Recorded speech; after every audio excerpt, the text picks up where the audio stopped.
to sway views or policy. How is that not illegal? How are they allowed to basically pay off these officials to vote in these policies and regulations that are going to benefit a very small, select group of people, while everyone else, the majority of people, get screwed?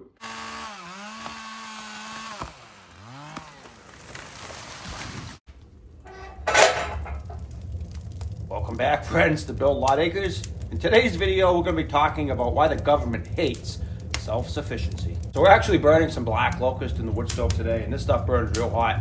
If you've never seen black locust, it's a great firewood, high BTUs. You should check it out. We have tons of videos discussing types of firewood, including black locust.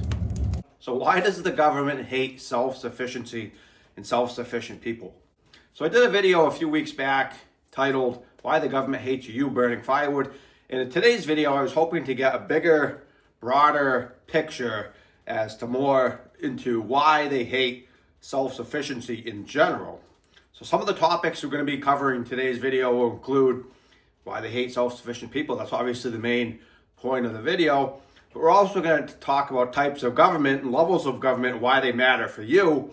We're also going to be talking about how human beings in general are nosy by nature. So let's get right into the meat and potatoes of the video and talk about the main topic at hand, and that is why the government hates self-sufficiency and self-sufficient people.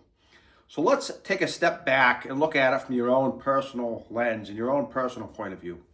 Think about if you're competing against someone else. Maybe you're competing with them in sports, or maybe you're having a debate, or you have to, kind of challenge them in some way.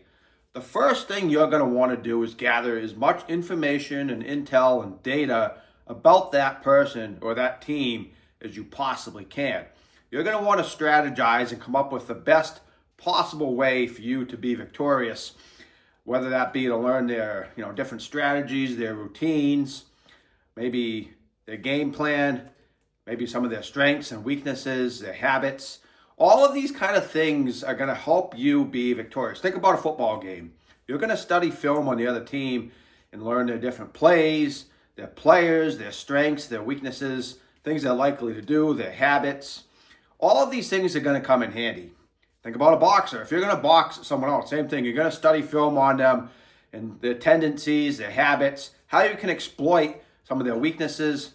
It's just common human nature to do this. And the government is certainly no different.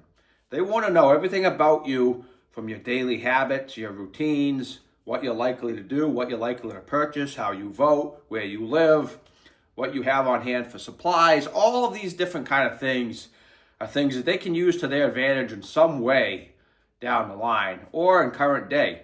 And that is why collecting data is so big now here in 2025. With social media, it's so easy to gather data and intel on people. And that's why you saw China using TikTok to gain information and data on American citizens, and why it ended up getting banned by our current president.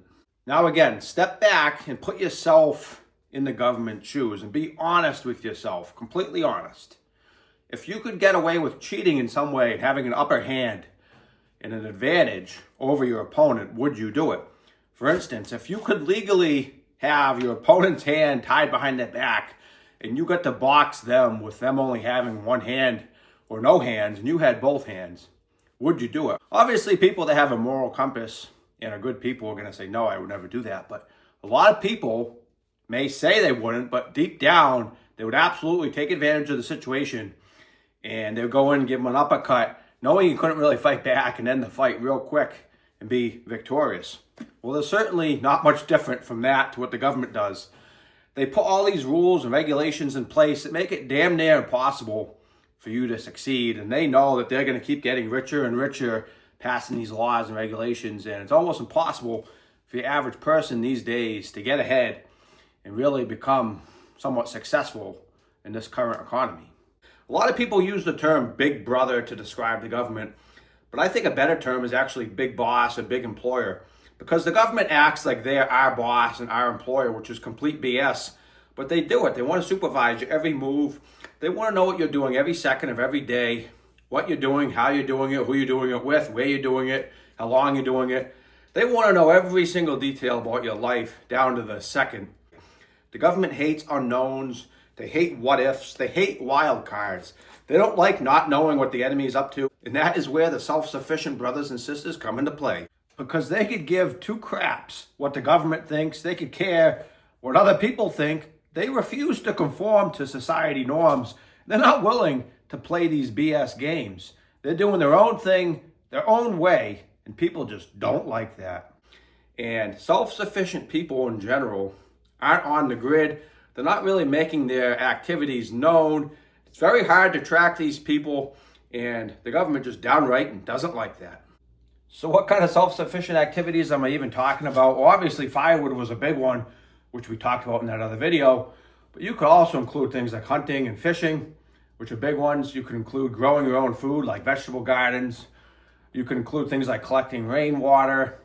You could include things like having your own ability to have your own utilities, not needing electricity from the grid, or living off grid, or using cash, not paying taxes. All of these different kind of things and many more could be considered self-sufficient. And these kind of activities are very hard to track and get data on. And that is why the government simply doesn't like them. So the next thing we're going to talk about is there are different levels of government and some things that you probably didn't really consider and that may honestly surprise some of you. So in that other video I mentioned about how they hate you burning firewood, a lot of people in the comments mentioned how this isn't true. The federal government could give two shits about you burning firewood. Maybe that's true to an extent. Maybe it isn't. But there's federal government, state government, local government, which could be a town or city. And how do they all fit into the picture? So I'm going to go out on a limb, and I bet you a lot of the people watching right now are thinking that the federal government is the biggest form of government, which they actually are not. Believe it or not, federal is the smallest with the least amount of employees. So there's around 2.9 million federal government employees. There's around 5.5 to 6 million state government employees. And there's around 14 to 16 million local government employees. So that's going to be your towns and your cities. A lot of people don't think of it that way because they only think of the people in their town. You might have, 100, 200 employees in your town. So you think of it as this very small thing, not realizing how many towns and cities are across the United States. How many are in just your state? So those small town, local government employees across the U.S. do make up the majority of government employees in this country. So a lot of people are probably a little surprised by that fact. And those are the government employees the most likely to affect your day-to-day life. So let's get away from the term government employee and use the term politician. A lot of people think politician and they think of the people in the House and Senate. And those make up a very small percentage actually of employees that are considered politicians. So you have about 537 federal politicians. You have about 18,000 state politicians. And you have about 500,000 local politicians. So by the numbers, we can quickly see that local government make up the majority of government employees and politicians in this country. And that is where it can affect your day-to-day life the most, is going to be the local government employees and politicians in your town. That's going to be your police department, your fire department, your town hall or your city hall, your schools, your building department, your tax collector, all these different people, your board of health. And these are the kind of people that are going to affect your day-to-day life to the greatest degree versus your state or federal government. Your federal government isn't going to come to your house and shut down you burning firewood. People that made those kind of comments in that video were correct. So the federal government is not coming to your house and shutting down you burning firewood. That's probably true. A lot of people were right in that video. Neither is your state government, most likely. They're more likely to do it than federal, but the most likely person or department to do that to you and shut down your wood burning operation is going to be your local town that you live in. Might be your board of health, might be the zoning officer, maybe the fire department. Those kind of departments are the ones that are going to come and affect you burning firewood, as well as a lot of other things that we mentioned in self-sufficiency. Things like collecting rainwater. A lot of those are town bans. They restrict or ban collecting rainwater. It's usually not a federal thing. Same thing with hunting and fishing. A lot of that is state regulated, but a lot of it is town to town. You look in your zoning bylaw, which most towns, at least here in Massachusetts, base their zoning bylaw off of Mass General laws. Specifically here, it's 40A. So MGL 40A kind of dictates and helps towns and cities form their zoning bylaws, which is a lot of the places you're going to find these regulations that kind of allow you to do things in certain areas. And they divide the towns and cities up into zones. And based on where you live, that's going to affect what you can do, what you can build, and all these different things. And the reason I know all this so well is because I was that guy.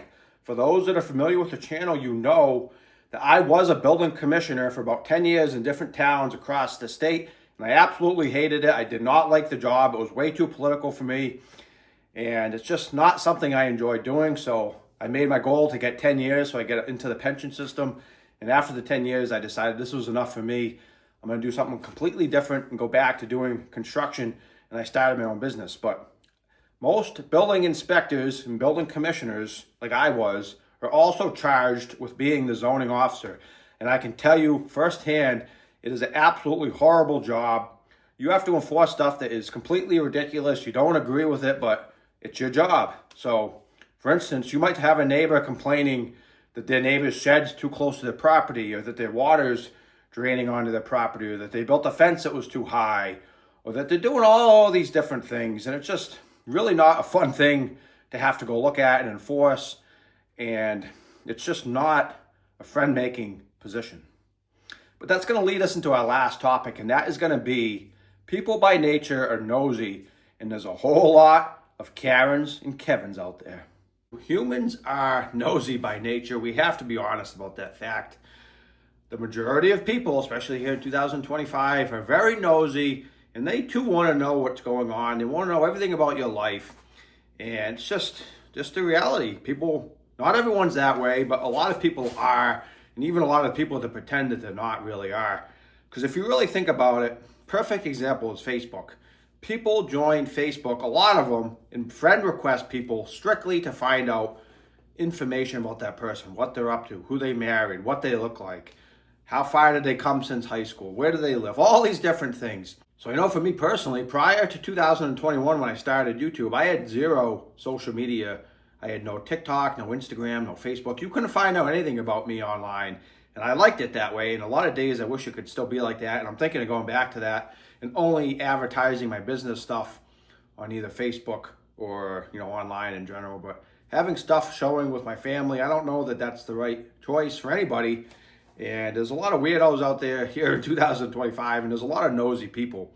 Like I said, people are nosy by nature. Think about if you get a new job or a new boss or a new neighbor or a new, person that you're dating. First thing that you might do, or a lot of people are going to do, is check out that person online, check out their Facebook, check out their Instagram.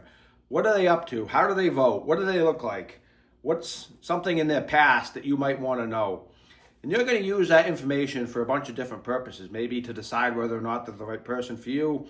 Maybe to decide whether or not you want to hire that person. A lot of companies' HR person use Facebook and things like that to kind of vet employees and see if they're the right fit for their company. Are their posts appropriate? Are they the kind of posts that the company wants them to be represented by?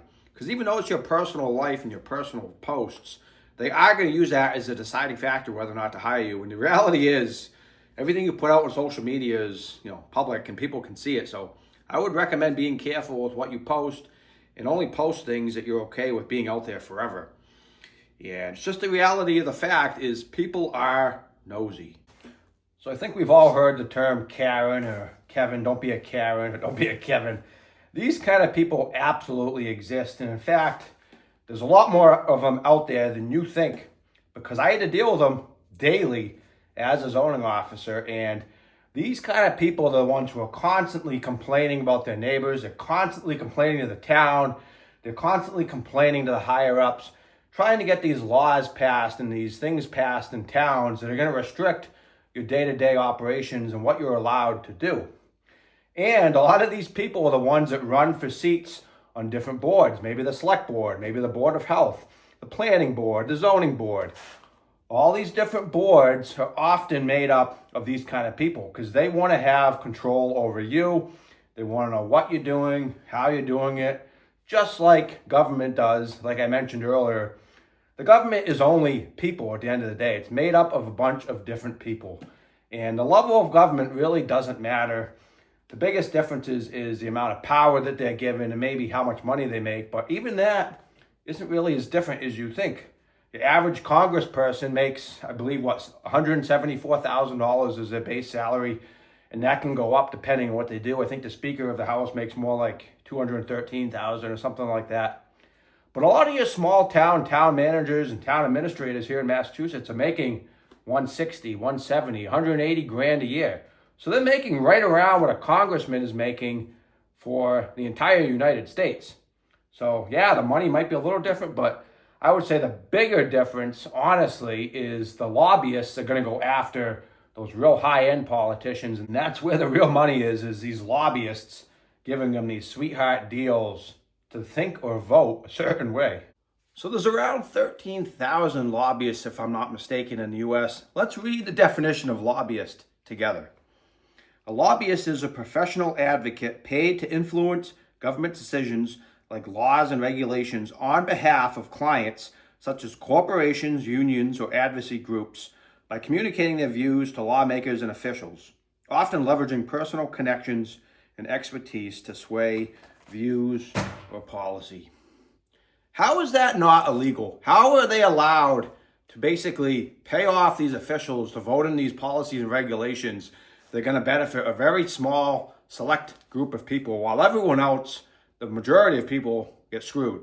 It never made sense to me, and it really shouldn't be allowed. I know as a government employee in a local government for a town, I couldn't accept a $50 gift without being written up on ethics charges, and I would have been fined thousands of dollars, like $10,000, and probably lose my job for accepting a gift over $50. Yet a government official in the federal government, like a congressperson, seems to be allowed to accept any kind of bribe or, trip or whatever, and nothing becomes it. I really don't understand. You see this a lot with pharmaceutical companies. They'll go to doctors' offices and they'll give them free trips, free vacations, this, that, all these different things to kind of sway or influence them to sell or push their new drug. It's absolutely despicable. And I really can't believe it's even allowed in this government. I think our forefathers would be rolling in their graves seeing this kind of BS. That is why the government hates self-sufficient people, is they're just harder to track, control, regulate, tax. They're doing their own thing. They're their own man. They're the Johnny Paycheck of 2025. Hope you enjoyed today's video. Let me know if you'd like us to discuss any other topics. Leave them down in the comments below, and we'll see you next time.